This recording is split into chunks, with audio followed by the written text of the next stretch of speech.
Hey guys, I'm Dimension Jumper, and today I'll be reviewing the Sephiroth DLC fighter for Smash Bros. Ultimate, which was released back in December of 2020.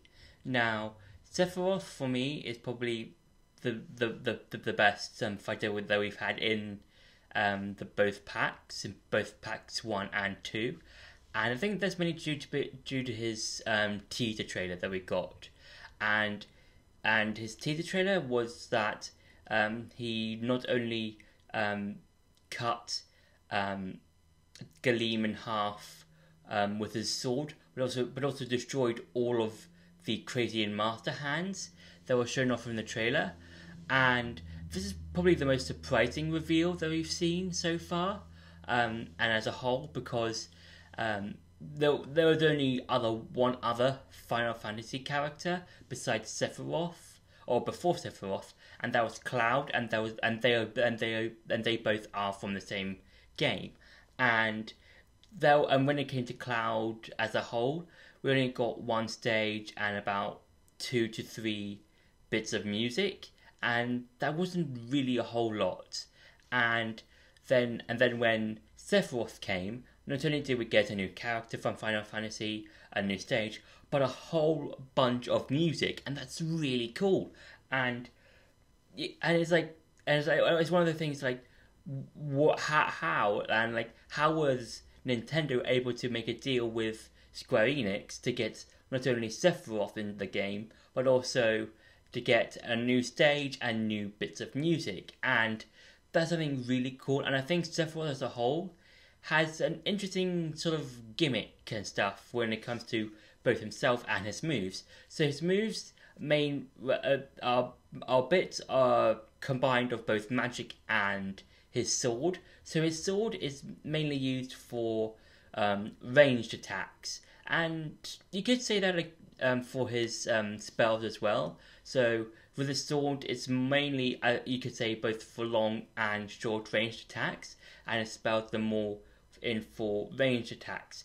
And yeah, because for his spells, he can either summon a fireball that can do different amounts of damage depending on how long you hold the B button for, and he can also create these 3 orbs, or he can create multiple orbs around a particular character. I think it can be up to 6 or 9 orbs around one person, and then they all hit into the person, and they might either take damage or they might not, depending if they have their shield up or not. And if Sephiroth has taken enough damage and he has more damage than a particular person, he will summon his one wing, because he's the one-winged angel. But if he's winning and he takes some damage, the same thing will come into play. So I think that's quite cool. So it's because it's a reference to Sephiroth, I think, towards the end of Final Fantasy VII. And his stage is the one, I think, from what I know, it's around the end of the game, where Sephiroth is in that big crater thing, and I think he's trying to fuse with Genova, or he already has, and he's summoning Meteor to the Earth to basically destroy it and rebuild it as a whole. So yeah, and that's one of the few stages that kind of tells a story in the background, in that you go into the crater where Sephiroth is, and you see Meteor coming down to hit the Earth, but then you see the sort of the life force of the Earth trying to stop Meteor from completely destroying Earth. So that's something really cool, and you don't often see in the stages where they tell a sort of story, because a lot of stages like the one we got for Sephiroth, when it comes to like just flying about the place, it's just, oh, here's one location and here's some characters here and there, here's another location and here's some different characters, and now we're back at the original point of where we were. So for Sephiroth stage, it's really cool. We kind of get to see a sort of small story play out. And now it's time for some gameplay. So for Sephiroth, I think he's a really cool, I think a really surprising inclusion for Smash Bros. Because there wasn't really like a lot of content. Well, there was some, a bit of content for Final Fantasy, that being mainly Cloud, the Midgar stage, and the 3 or 4 bits of music we got.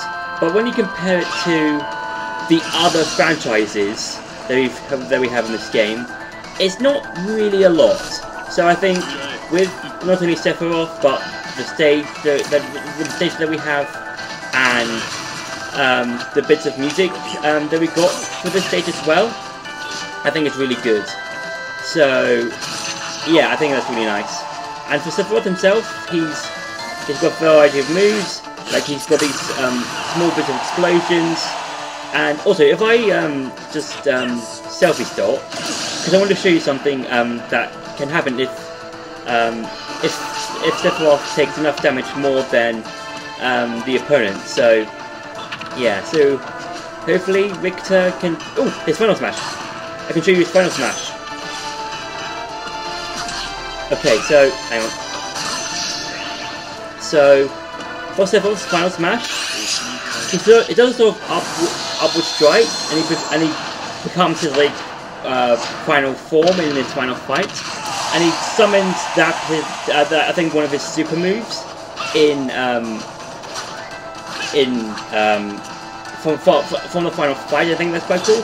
And also, if you survive that final smash, you'll be given a specific status effect. So yeah, and I'm going to quickly show you what happens if Sephiroth has taken more damage than the opponent. So as you can see, because I'm on the max amount of percentage, Sephiroth has activated his one-winged angel form, and I think that means his damage. He basically deals twice as much damage as he would previously do. So I think that's quite cool. Again, it's similar to how other characters like Joker does it. I know I think I've been bringing Joker up over the last few episodes, but it's really similar in terms of how just how stuff like this is really. I think it's a really neat concept for some of the characters in terms of how with a particular power boost, their moves are supercharged in a sort of sense in terms of that they deal twice as much damage as they originally did. So yeah, so if I go back to 0% and just go off the stage, now that because I went to the stage, my one-winged angel form has gone now, so the wing's gone. So that means I'll just go back to doing the normal amount of damage that Sephiroth would have done. So yeah, so that's been it for the gameplay. Now I'm going to go back to the review.